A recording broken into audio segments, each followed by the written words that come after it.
유대인에게 있어 히브리 성경은 그들에게 구전되어 온 신화가 역사와 버무려져 전송되어 온 것으로 그 바탕에 흐르는 유일신 야훼에 대한 종교적 신념 또한 특별함이 있습니다. 타낙이라 불리는 히브리 성경은 정치적 목적이 다른 분파에 기반한 여러 사람들에 의해 작성된 문헌으로 종교적 관점이 다양하게 제시되고 있는데 대략 기원전 4세기경부터 경전이 나타나며 서기 전후에 체계가 잡히기 시작합니다. 당시 기독교는 유대교의 한 분파로 활동하면서 히브리 성경을 계승하였는데 우리가 알고 있는 성경은 기독교적 관점에서 정경화 작업이 이루어지고 여러 차례 공예를 통해 완성된 것입니다. 구약과 신약으로 대표되는 성경은 로마가 밀라노 칙령을 통해 기독교를 국교로 삼을 때부터 유대인을 벗어나 유럽 사회를 지배하는 핵심적인 가치로 자리 잡았지만 지구 전체로 본다면 유럽과 중동 일부에서만 통용되는 종교적 신념이었을 뿐입니다. 그러나 대항해 시대 이후 총각칼로 무장한 유럽 제국주의자들의 무자비한 식민지 개척과 함께 세계사의 전면에 등장한 기독교 세계관은 이후 세계 역사의 흐름을 주도하는 보편적 가치로 변질되면서 민폐를 여기저기 뿌리고 있습니다. 그 민폐 중 하나가 성서고각이라는 정치적 목적을 가진 집단을 통해 세계사를 주물럭거리고 잘 맞지 않는 역사적 사실을 고무줄처럼 느슨하게 구성하며 연대기적 오류를 만들어내고 있는데 그 중심에는 기독교 관점에서 만들어진 성서연대기가 있습니다. 사실 성서고각과 같은 역사 비틀기는 세계 곳곳에서 일어나고 있는 일반적인 현상 중 하나에 불과할 정도로 흔한 일이며 우리 주변에서도 쉽게 찾아볼 수 있기 때문에 옳고 그름의 판단 또한 쉽지 않습니다. 성경 연대기는 기본적으로 성경성 내용을 역사적 사실로 바라보는 종교적 신념을 바탕으로 하고 있으며 고대사의 흐름 또한 그 연장선에 있다는 역사관이 반영된 것입니다. 재밌게 보시고 내용이 괜찮으면 좋아요, 구독 부탁드립니다. 성서고각에서 연대를 추정하기가 가장 어려운 성경 속 사건은 모세의 출애굽 사건과 히브리국과 이스라엘의 건국 시기 그리고 아브라함의 가나안 여정을 어떻게 검증할 것이며 그 시기는 언제로 특정할 것인가의 문제입니다. 기독교적 관점에서 정경화된 성경 중 구약 성서를 대표하는 인물이 모세로 고대 이집트에서 노예로 신음하던 히브리인들을 탈출시켜 가나안 땅에 정착시킨 민족적 영웅이자 종교적 지도자로 묘사됩니다.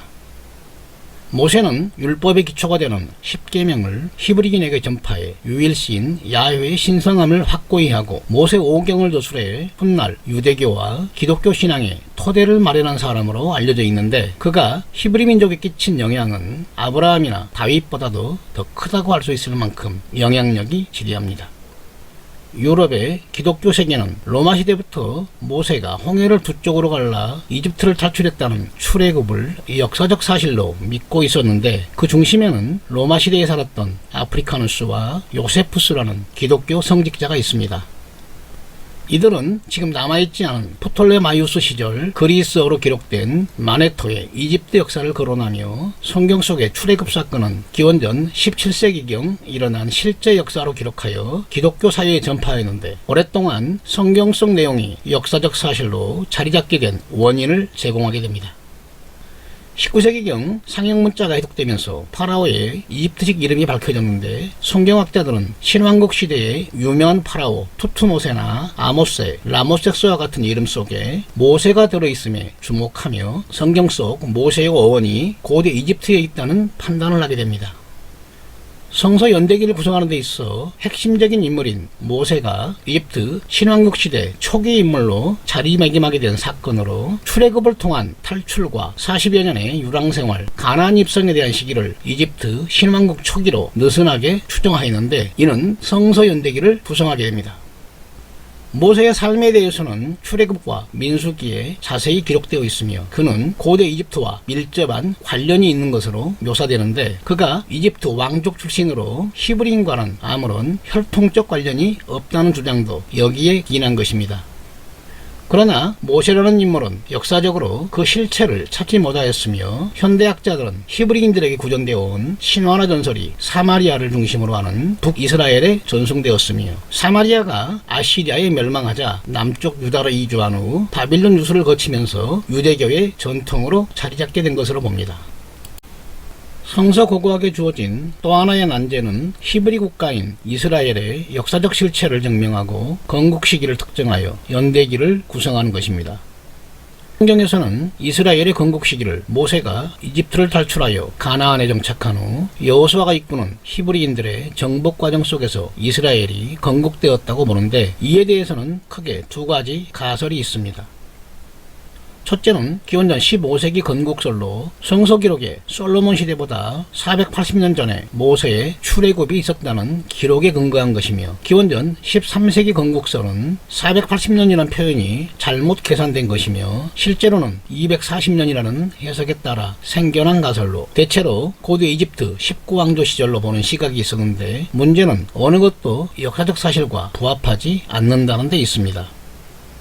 당시 가나안 지역은 고대 이집트 신왕국의 지배하에 있었음은 고고학적으로 증명된 사실이며, 가나안의 여러 셈족 집단 중 히브리인이 특별한 존재로 정치 세력화에 성공했다는 어떠한 증거도 발견된 바가 없기 때문입니다. 다만 고대 이집트 신왕국의 수도였던 테베에서 발견된 메르넵타 석비에 새겨진 상형문자 기록이 있는데, 기록의 대부분은 파라오 메르넵타와 고대 리비아인과 결탁한 바다민족과의 전투를 다루고 있지만 마지막 27행에 이스라엘로 식별되는 상형문자 기록이 존재합니다. 이 기록에는 4곳의 가나안 도시가 언급되는데, 나머지 3개는 이집트의 지배를 받았던 도시로 자주 등장했기에 그 해석에 별 무리가 없었으나, 나머지 1개 이스라엘로 식별되는 단어에 대해서는 의견이 나뉘어 있는 상태입니다. 일부 학자들은 이스라엘로 식별하는 것에 반대하고 있지만, 성서 고고학자들은 이스라엘의 존재가 외부에서 드러난 유일한 고고학적 증거로 보고 있으며, 덕분에 이스라엘의 건국 시기는 기원전 1209년경으로 지목되지만 여전히 확인할 수 없는 대목입니다. 사울과 다윗 그리고 솔로몬 시대에 대한 통일 이스라엘의 역사적 실체와 건국 과정에 대해서는 성서 고고학자들 사이에서도 논란이 될 정도로 뜨거운 감자가 되어 있으며, 추후 어떻게 결론이 날지 귀추가 주목되는 부분입니다. 성서 고고학에 주어진 또 하나의 연대기적 문제는 아브라함이 언제쯤 부족원을 이끌고 가나안을 향해 떠났는지의 그 시기와 관련이 있습니다. 아브라함은 구약과 쿠란에 등장하는 인물로 역사적 실체는 아직까지 증명된 바는 없지만 히브리인과 아랍인의 직접 조상으로 알려졌으며, 그 후손들이 종파한 유대교, 기독교, 이슬람교에 있어서는 아주 중요한 인물입니다. 성경 기록에는 아브라함이 45세 때 고향인 칼데아 우르를 출발하여 젖과 꿀이 흐르는 땅으로 표현되는 가나안 여정을 시작하는데, 중간 지점인 하란에서 30년을 살았으며 75세 때 하란을 떠나 가나안 땅의 세켐에 정착했다고 기록합니다. 기원전 1000년경 메소포타미아에 살던 셈족은 이미 현재 레반트 지역을 가나안으로 불렀다는 증거가 유프라테스강 중류에 위치한 마리에서 발견되면서 당시 가나안은 셈족이 부르던 지명 이름이었음이 확인됩니다. 기원전 1860년경 기록된 비문이 아비도스에서 발견되는데, 상형문자 중 SKMM으로 해독된 단어가 나오자 성서 고고학계는 아브라함이 부족원을 이끌고 정착한 도시 세켐으로 식별하게 되며, 대략 이 시기를 느슨하게 연대기로 구성하게 됩니다.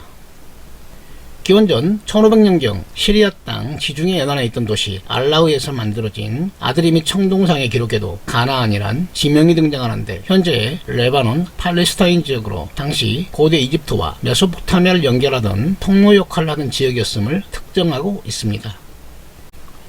성서 고고학이 주도하는 성경 연대기가 고무줄처럼 느슨하게 구성되는 가장 큰 이유는 새롭게 등장하는 역사적 사실관계에 대응하기 위한 고육지책임은 모두가 알 수 있는 사실입니다. 사실 히브리족이 정식으로 역사 속에 등장을 알린 시기조차도 특정하지 못할 정도로 성경 연대기는 많은 허점을 가지고 있으며, 히브리 문자 또한 페니키아 문자를 계승한 아랍 문자에 불과하다는 것도 주지할 사실입니다. 그러다 보니 유대인의 역사는 기원전 7세기경 바빌론 유수 기간 동안 바빌로니아에서 사용되던 아람 문자를 배운 히브리인이 디아스포라를 겪으면서 민족의 정체성이 확립된 것으로 보는 것이 일반적인 견해입니다. 현대 역사학계는 일족을 이끌고 가나안에 정착했다는 아브라함의 여정길은 굳이 연대기를 구성할 필요도 없다는 것을 잘 알고 있습니다.